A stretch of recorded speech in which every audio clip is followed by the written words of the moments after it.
हम दशक दर दशक देश में रहे, उत्तर पूर्व पश्चिम उत्तर दक्षिण सारे प्रांतों में कांग्रेस ही कांग्रेस थी। 6 दशक तक कांग्रेस पार्टी थी और आने वाले 6 दशक तक फिर कांग्रेस पार्टी रहेगी। एक गुजरात 0, यूपी 1 राष्ट्रीय दल है। इस पे तो मुझे वो लाइन याद आती है जब मुगलों का बादशाह एक था शाह आलम, जब सारी सल्तनत खत्म हो गई थी, वो एक तरीके से मराठों कैप्टिव हो गया था, नाम उसका शाह आलम था। तो उसके दरबारी कहते थे अरे आप तो शाह आलम है, आलम मतलब दुनिया के शाह हैं। तो उसके लोग कहते थे हकीकत यह है सल्तनते शाह आलम दिल लाल किले ते पालम, यानी जिनका प्रभाव क्षेत्र लाल किले से पालम यानी आज के आईटीआई एयरपोर्ट के इलाके तक था, वो शाह आलम समझते थे। बस इसी कारण से आपकी ये स्थिति है। इसीलिए माननीय प्रधानमंत्री जी ने सदन के पटल पे बोला था कि तुम्हें तो इस बात का यकीन ही नहीं है कि तुम्हारे पैरों के नीचे जमीन ही नहीं।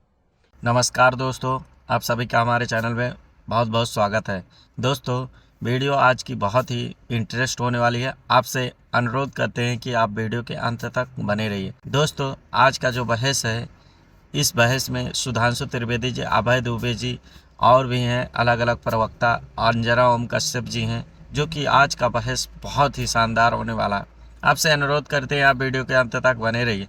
और वीडियो पसंद आए दोस्तों तो वीडियो को शेयर करें, लाइक करें, कमेंट बॉक्स में कमेंट करके अपनी राय ज़रूर दें। दोस्तों, बेल आइकन प्रेस करके रखें ताकि हम नई वीडियो जैसे ही अपलोड करें, जैसे आप तक नोटिफिकेशन पहुंचे और आप उस वीडियो को देख सकें। चलिए देर न करते हुए मेन वीडियो की तरफ चलते हैं। सुधांशु जी सब कह रहे हैं कि जैसे ही लोकसभा चुनाव खत्म होगा फिर हो सकता है नीतीश बाबू को आप लोग, मतलब ये जो आप लोग का इंटरमिटेंट रिलेशनशिप है, हो सकता है फिर गड़बड़ा जाए। सम्राट चौधरी का भी परिवारवाद बता दीजिएगा। सुधांशु जी आपको मालूम होगा उनके पिताजी कौन थे, और वो पहले आरजेडी में थे, फिर जदयू में गए और उसके बाद आपके पास गए, उनको भी आपने अध्यक्ष बना दिया। कहते हो कि सबसे विशाल पार्टी है पूरे तो डिप्टी सीएम है और डिप्टी सीएम भी है। बिल्कुल जवाब दे रहा हूँ, सुनिए। अरे सुनिए जनाब, जवाब दे रहा हूँ बिल्कुल। देखिए, नवल किशोर जी के मुंह से जो बात निकली, मैं करोड़ों दर्शकों से कहूंगा जरा उसको देखिए। इन्होंने क्या कहा कि 2020 के चुनाव में हमारे कुछ कार्यकर्ता चले गए ओवैसी की पार्टी में और उनको हमारा वाला वोट मिल गया और वो जीत गए। देखिए, दोनों पार्टियों में कैसा आत्मीय संबंध है, मतलब कैसा नाविनाल का संबंध है कि एक का कार्यकर्ता दूसरे के यहाँ चला भी जाता है, उसमें एजिमुलेट भी हो जाता है और उसको वोटर अपना मान लेता है, यानी इधर रहे या उधर वो अपना ही आदमी रहता है। यही है कि दो जिस्म एक जान है हम। और ये जो बैठे हैं अभय दुबे जी, अविभाजित आंध्र प्रदेश में एमआईएम यानी ओवैसी की पार्टी के साथ मिलकर सरकार ये चला चुके हैं। अब सोचिए, एक सरकार चला चुके हैं और जब वो ओवैसी के भाई ने वो घटिया वाला बयान दिया था, उस समय इनके साथ वो लोग सरकार में थे अविभाजित आंध्र प्रदेश में, और ये कह रहे हैं इधर के उधर चले जाने के भी हम उनको अपना मानते हैं, इसीलिए सब गड़बड़ हो जाता है। तो अब बिल्कुल ये मामला एक्सपोज है। अब मैं परिवारवाद पे जवाब देता हूं। नवल किशोर जी, देखिए, मैं दर्शकों से भी कहना चाहता हूं, वाद शब्द से समझना चाहिए पूंजी और पूंजीवाद में अंतर है। जैसे पूंजी हर व्यक्ति को चाहिए, जीवन यापन करने के लिए चाहिए, जीवन में संसाधनों के लिए आवश्यकता के लिए पूंजी चाहिए। पूंजीवाद ये होता है कि सब कुछ पूंजी मेरे पास होनी चाहिए। उसी प्रकार मैं ये कहना चाहता हूं, हमारा कोई नेता बताइए मुख्यमंत्री से हटा और उसने कहा मेरा बेटा मुख्यमंत्री, राष्ट्रीय अध्यक्ष से हटे और मेरा बेटा राष्ट्रीय अध्यक्ष। यह है परिवारवाद। प्रधानमंत्री जी स्पष्ट कर चुके हैं, किसी के परिवार का व्यक्ति चुनाव नहीं लड़ेगा, ऐसा नहीं कहा जा सकता, राजनीति में नहीं आएगा, नहीं कहा जा सकता। परिवारवाद यह है कि मेरे ही हाथ में रहेगा और जब हटेगा, मैं 50 बार ये बोल चुका हूं, पुनः कह रहा हूं, अंजना जी के परिवार का कोई व्यक्ति आज तक में या पत्रकारिता में नहीं आ सकता, ये टैग नहीं लगाया जा सकता।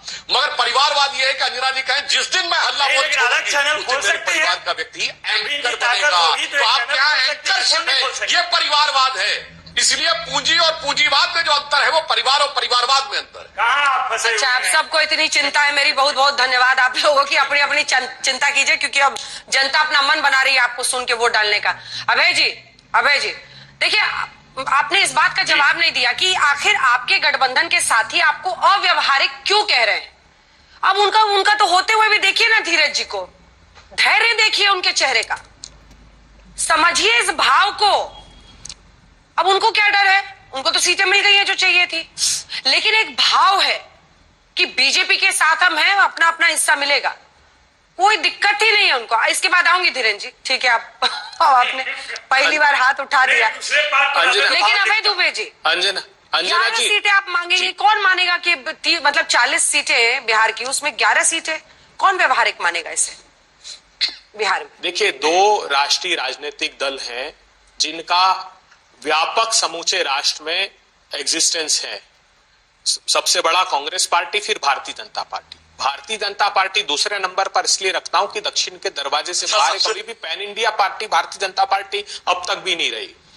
कांग्रेस पार्टी चूंकि व्यापक, आप देखिए आज भी 18 स्टेट में हमारे कम होने के बावजूद 18 राज्यों में सांसद हैं, तो हमारे साथ वहां वो दल लंबे समय से कालांतर तक उनके साथ प्रतिस्पर्धा रही। ये बात हमने कही थी और हमने कहा था कि फिर भी बड़ा हृदय रखकर हम हर संभव, हर राजनीतिक दल चाहता है कि ज्यादा से ज्यादा सीट मिले उसको प्रांतों के स्तर पर जब राष्ट्र के चुनाव हो, लेकिन एक समन्वय स्थापित करके हम इस बड़ी लड़ाई को बड़े हृदय के साथ लड़ना चाहते हैं। भारतीय जनता पार्टी की तरह नहीं। बताइए, कोई आवाज ही नहीं आ रही इनके दल में। सिर्फ ये चिराग पासवान, आप देखिए ना, पशुपति पारस जी का एक बयान आपको सुनने को नहीं मिलेगा, क्योंकि इतना अधिक दबाव है। और ये दबाव के साथ जब भयबंधन की सरकार है, तो जब बहुमत कम होगा तो एकदम बिखर जाएगा। ये जो तथाकथित 38 दल हैं, जिसमें से 9 का मेंबर ऑफ पार्लियामेंट नहीं है, 16 का 9 ने चुनाव नहीं लड़ा, 16 का मेंबर ऑफ पार्लियामेंट नहीं है, ये टूट के बिखर जाएगा। ठीक है, सारे प्रांतों में दबाव बनाकर कांग्रेस पार्टी या पूरा बोलने दिया, टोका नहीं, लेकिन ये कॉन्फिडेंस आप लोग लाते कहां से हैं? जब आप कहते हैं कि हम सबसे बड़ी पार्टी हैं, ये कॉन्फिडेंस कहां से लाते हैं? क्या आपको पता है 52 को कितनी बार मल्टीप्लाई करना पड़ेगा 303 बनाने के लिए? कहां से लाते हैं कॉन्फिडेंस? आप जानती है 414 सीटों का राजनीतिक दल कांग्रेस पार्टी रही है देश में। इन 400 पर एड़ी चोटी का जोर लगा रहे हैं, जो कभी संभव ही नहीं भारतीय जनता पार्टी के लिए। लिख के रख लीजिए आप, दक्षिण के दरवाजे के बाहर फेंक दिया गया जिस राजनीतिक दल को, उससे तुलना नहीं की जा सकती। हाँ, सीट के संदर्भित विषय पर कह सकता हूं कि हमारी सीटें उनसे अपेक्षाकृत कम है, लेकिन हम दशक दर दशक देश में रहे। उत्तर पूर्व पश्चिम उत्तर दक्षिण सारे प्रांतों में कांग्रेस ही कांग्रेस थी।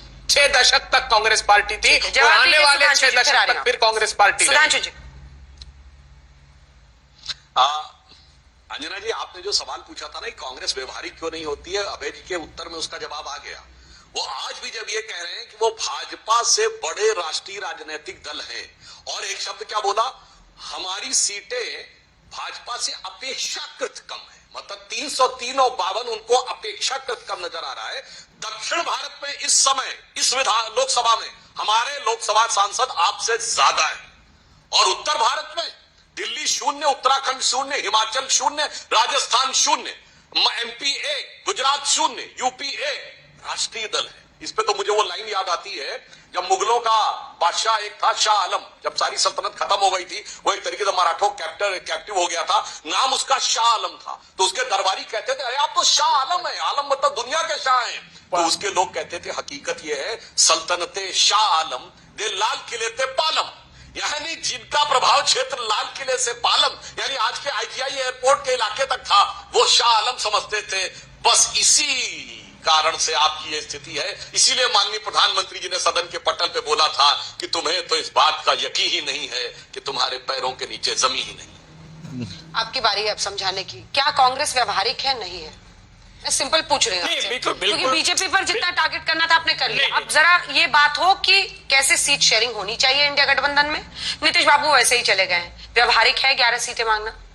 देखिए, बार बार हमारे लीडरशिप ने ये बात कही है कि जिस राज्य में क्षेत्रीय दल मजबूत है, उनको कांग्रेस को खुले दिल से उसको आगे काम करना चाहिए, करने देना चाहिए।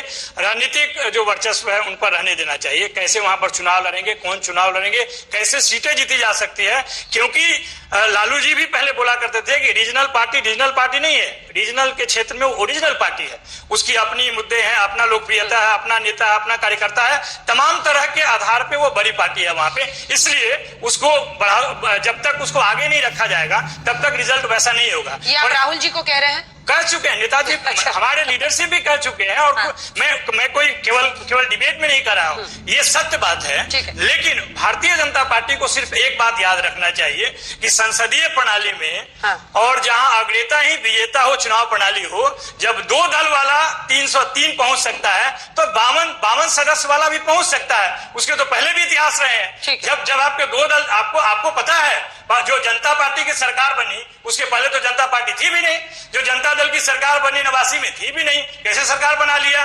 संसदीय प्रणाली में जो मुहिम चलती है, हवा चलती है, तो बड़े बड़े किले ढहते हैं। उसके पहले भी कांग्रेस को 400 ज्यादा सीट थी, कैसे जनता दल ने सरकार बना लिया। तो ये आप न कहें कि केवल 303 वाला ही 400 पहुंच सकता है। हो सकता है इस बार नया गठबंधन। धीरेन्द्र जी, अब आपको धैर्य का इनाम मिलेगा, जल्दी से बताइए।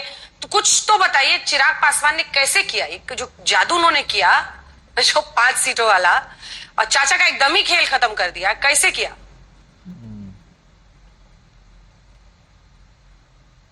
देखिए अंजना जी, सबसे पहले तो हमारी पार्टी तोड़ने का ये लोग पता नहीं क्या मजा लेना चाहते हैं। अरे पार्टी तोड़ सकता कोई, हमारे नेता नहीं टूटे। और किसने तोड़ी पार्टी ये भी मुझे पता नहीं है, पर किसी ने छोड़ा मेरे नेता को नहीं, ये बात अटल सत्य है। तो ये टूटने और कुटने का देश तोड़ने वाले के साथ तो कम से कम हम लोग नहीं है ना। तो जिसकी तरफ चाचा गए थे उसी से आपने अब हाथ मिला लिया, किसने तोड़ा फिर? ये तो मुझे नहीं पता है कि मेरे दल को किसने तोड़ा, लेकिन मेरे नेता को किसी ने नहीं छोड़ा। ये मेरे बेखबर होकर डिबेट में आइएगा तो कैसे चलेगा? बिहार के 13 करोड़ अभय जी, सिर्फ दो लाइन। एक लाइन। सुधांशु जी, प्रधानमंत्री जी को जवाब दीजिएगा पैरों के तले जमीन का, कि तुम अपना कद कितना बढ़ाओगे, हम आसमां हैं, हमें छू ना पाओगे। कांग्रेस पार्टी हर दृष्टिकोण से आसमां। ठीक है सर, ठीक है सुधांशु जी। एक ही लाइन में जवाब दे दूं? देखिए, पहले तो मैं बता दूं कि हमारे पारस, पशुपति पारस जी, पारस का बात समझते ना, पारस मणि होती है, तो पारस और चिराग मिलकर लालटेन से तो ज्यादा रोशनी कर लेंगे। इस मामले में आश्वस्त रहना चाहिए। और मैं अभय दुबे जी से भी कह देना चाहता हूं, जे बड़ेल को लघु कहे, नहीं रहीम घटी जाए, गिरधर मुरलीधर कहे, महिमा बदलत ना है। तो प्रधानमंत्री जी को कितना छोटा करने का प्रयास करिए, उनकी महिमा नहीं बदलने वाली। तो दोस्तों, हमें उम्मीद है कि आप वीडियो के अंत तक बने रहे होंगे, आपको वीडियो पसंद आया होगा। दोस्तों, सुधांशु त्रिवेदी के बारे में क्या कहना है, अभय दुबे के बारे में क्या कहना है, और नवल किशोर के बारे में क्या कहना है, अंजना ओम कश्यप ने सवाल किया, ये सब जवाब दिए। धीरेन्द्र कुमार के बारे में क्या कहना है दोस्तों, इन सभी के बारे में क्या कहना है, आप कमेंट में अपनी राय रख सकते हैं। किसकी विचार, किसकी अच्छी लगी बहस, और कौन रखा अपना विचार अच्छा, हमारे लिए कौन अच्छा है दोस्तों, आप कमेंट बॉक्स में कमेंट करके बता सकते हैं। दोस्तों, वीडियो पसंद आया तो वीडियो को शेयर करें, लाइक करें, कमेंट बॉक्स में कमेंट करके ज़रूर बताएं दोस्तों। और वीडियो को, चैनल को सब्सक्राइब कर लें और बेल आइकन प्रेस कर लें, ताकि ऐसा ही नया वीडियो जैसे ही चैनल पे अपलोड करें, जैसे आपके पास नोटिफिकेशन पहुँचे और आप उस वीडियो को देख सकें। चलिए मिलते हैं किसी और नए वीडियो में, तब तक के लिए जय हिंद, जय भारत, जय श्री राम, राधे राधे।